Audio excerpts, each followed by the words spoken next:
Bienvenidas y bienvenidos a una nueva conexión online desde el Museo de Evolución Humana. Mi nombre es Raúl y yo pertenezco al equipo de educadores del museo. Y hoy vamos a hablar del Homo antecesor. Para empezar a hablar del Homo antecesor tenemos que comenzar por el principio. Y entonces hay que retroceder hasta el día del 8 de julio de 1994, un día muy especial para el equipo Atapuerca porque fue cuando se encontraron por primera vez los primeros restos humanos del Homo antecesor. Fue durante la realización de un sondeo de escasas dimensiones que se había estado realizando en el yacimiento de la Gran Dolina de la Sierra de Atapuerca. En esa fecha en concreto se estaba excavando el estrato Aurora, que se encuentra en el nivel estratigráfico 6 de dicho yacimiento. Y fue cuando, por sorpresa, se encontraron restos humanos. En una estratigrafía que, tras diversas investigaciones, se ha ido consolidando unas dataciones cronológicas de en torno a 800.000 a 900.000 años de antigüedad. Por lo tanto, fue una gran revolución, porque en aquellos momentos se pensaba que los primeros pobladores humanos de Europa estarían en torno alrededor del medio millón de años. Sin embargo, aquí al menos estamos retrocediendo esa antigüedad de los primeros pobladores humanos a 300.000 años. En la actualidad sabemos que todavía es mucho más antigua ese poblamiento. Incluso fue precisamente el año pasado cuando en la misma Sierra de Atapuerca, pero en otro yacimiento, la Sima del Elefante, se han encontrado restos humanos de 1.400.000 años de antigüedad. Por lo tanto, muchísimo más antiguos todavía que los del Homo antecesor. Pero eso es otra historia. En los años 90, cuando se encontró el Homo antecesor, eran los restos humanos más antiguos que se tenía constancia de toda Europa. Entonces, por eso fue bastante revolucionario. Después se empezó a excavar en ese año 94, el año 95, el año 96 y se recopiló más de un centenar de diferentes partes anatómicas de esta especie. Incluso podemos ver, se empezó a recopilar diferentes fragmentos de este maxilar que tenemos ahora mismo expuesto en el museo y al llegar a reconstruirlo llegó la sorpresa. No solamente estamos hablando de una gran antigüedad para aquella época, sino que estamos viendo que esa cara es sorprendentemente moderna. Cuando hablamos de moderna es que se parece mucho a la nuestra, sobre todo en base a esa depresión del pómulo que llamamos fosa canina, esa depresión de las placas infraorbitales que vemos ahí justamente en el maxilar, pues solamente la compartimos nosotros y ellos y nosotros. Por lo tanto, eso nos hace tener esa cara que no tiene tanto prognatismo facial como vemos en otras especies humanas diferentes. Sin embargo, aparte de esa característica que se asemeja tanto a la nuestra, también podemos ver otras características que son, denominamos, arcaicas, que vemos más asociadas a otras especies humanas distintas a nosotros, como por ejemplo ese torus supraorbital tan marcado, la frente huidiza, y luego incluso, sobre todo, donde más se marca es en los dientes, esos dientes tan arcaicos con ese grosor tan alto en esmalte. Entonces, era una especie, cuando se encontró, que llamó mucha atención porque compartía características arcaicas y modernas. Algo muy sorprendente que no se había encontrado antes en ninguna especie. Por lo tanto, en el año 97 se decidió establecer una nueva especie con todo este conjunto de fósiles que se habían encontrado en la Gran Dolina.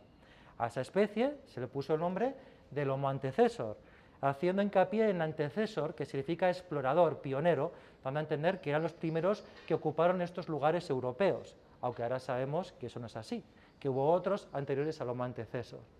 Entonces, con todo esto, incluso al nombrar la nueva especie, el equipo de Atapuerca no se quedó solamente en la descripción, en la diagnosis de esta nueva especie, sino que incluso propuso una teoría filogenética, en la que estableció que al tener este conjunto de características arcaicas y modernas, podía situarse en el ancestro común de la rama que por un lado evolucionó en Europa hacia el Neandertal y por otro lado evolucionó en África hacia el Homo sapiens. Así se publicó en el año 97. ¿Y qué ocurrió? Que en aquellos momentos recibió bastantes críticas por la comunidad científica. Primero, establecer una nueva especie del género Homo era difícil. Fíjense que la anterior especie humana que se había establecido había sido en 1964, hace mucho tiempo, que fue precisamente la del Homo habilis, y tardó más de una década en consolidarse.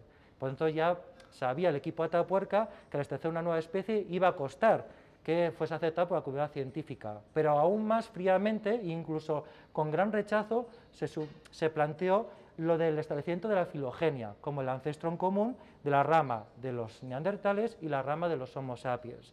Recibió muchas críticas, sobre todo en base a que gran parte de las investigaciones se realizaron con individuos inmaduros, a que ese ancestro en común entre neandertales y sapiens en aquellos momentos se pensaba que tendría que estar en África, por lo tanto era muy raro encontrarlo precisamente en la parte más occidental de Europa, como es la península ibérica, y luego, curiosamente, en aquellos momentos empezó a aflorar una nueva disciplina en la paleontología, que fue la de la genética. Y las primeras investigaciones genéticas establecieron que la divergencia entre la rama de los neandertales y de los sapiens estaría en torno a alrededor de 400.000 años. Y aquí estaríamos hablando de un antecesor en torno a 800, 900.000 años. Por lo tanto, las fechas no cuadraban, el lugar tampoco cuadraba y recibió bastantes críticas. Aún así, el equipo Atapuerca no cesó en sus investigaciones, siguió adelante y, de hecho, en el 2001 se estableció un nuevo sondeo en el yacimiento de la Gran Dolina, en este caso mucho más extenso. Se fue bajando y para el 2003 se llegó al nivel 6, al estrato Aurora de nuevo. Y durante 3 años se fueron encontrando nuevos restos del Homo antecesor, en torno a medio centenar de restos, que esos ayudarán a entender, primero, a confirmar la idea de que su cara es muy parecida a la nuestra, es una cara muy moderna, y a la vez se hicieron numerosas investigaciones científicas, tesis doctorales, publicaciones de impacto, en las que establecieron que los rasgos dentales y óseos eran muy semejantes a la de los neandertales y también la de sus ancestros del Pleistoceno medio. Por lo tanto, que tendría esa conexión que se había planteado al principio del 97, de ese antepasado en común, ese ancestro en común entre los neandertales y los sapiens, seguían confirmándolo los nuevos restos fósiles que se seguían encontrando. Al principio con la vinculación al Homo sapiens mucho más marcada y en estos años 2003, 2004, 2005 con una vinculación mucho más marcada también hacia los neandertales. O sea que realmente seguía compartiendo esos rasgos arcaicos y modernos. Y así se siguió publicando, estableciendo un nuevo debate en la comunidad científica, en el que ya también se fueron aportando nuevas calibraciones genéticas, en las que establecieron que esa divergencia entre sapiens y neandertales había que retrocederla a 764.000 años, es decir, cronologías mucho más cercanas a la del Homo antecesor.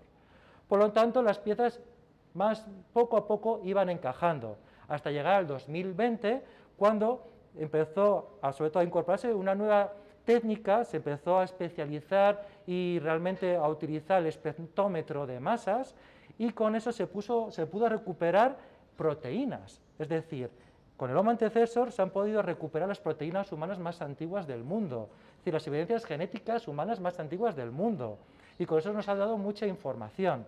Y en este caso, con el Homo antecesor se vio que tenía una síntesis muy peculiar de aminoácidos, con lo cual se establecía su identidad como especie y luego a la vez se veía que esa peculiaridad era compartida con otras especies humanas, curiosamente con los neandertales y con los sapiens, y aparte, por sorpresa, también con una tercera, que eran los denisovanos.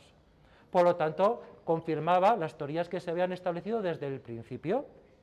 Pero bueno, todavía el debate sigue estando abierto y para intentar solucionarlo quizás el año que viene podemos tener gran parte de esa respuesta.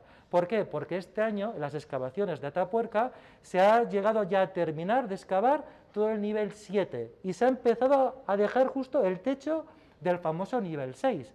Pero en este caso no a través de un sondeo, como se ha ido realizando en anteriores campañas, sino en una extensión de 40 metros cuadrados de superficie.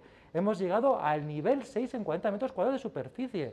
Y ahí se terminaron las excavaciones este año. Por lo tanto, al año que viene, que casualidades de la vida coincide con el 30 aniversario del Homo antecesor, es cuando prevemos que vamos a encontrar una gran cantidad ingente, tremenda, de restos fósiles del Homo antecesor, eso esperamos, y que quizás nos lleguen a deslumbrar y esclarecer un poco la luz acerca de cómo era esta especie en concreto y cuál era su filogenia, es decir, a qué especies dio lugar.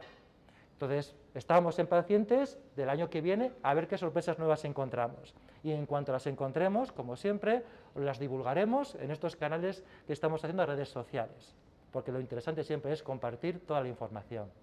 Espero que les haya gustado y nos esperamos en nuevas conexiones desde el museo.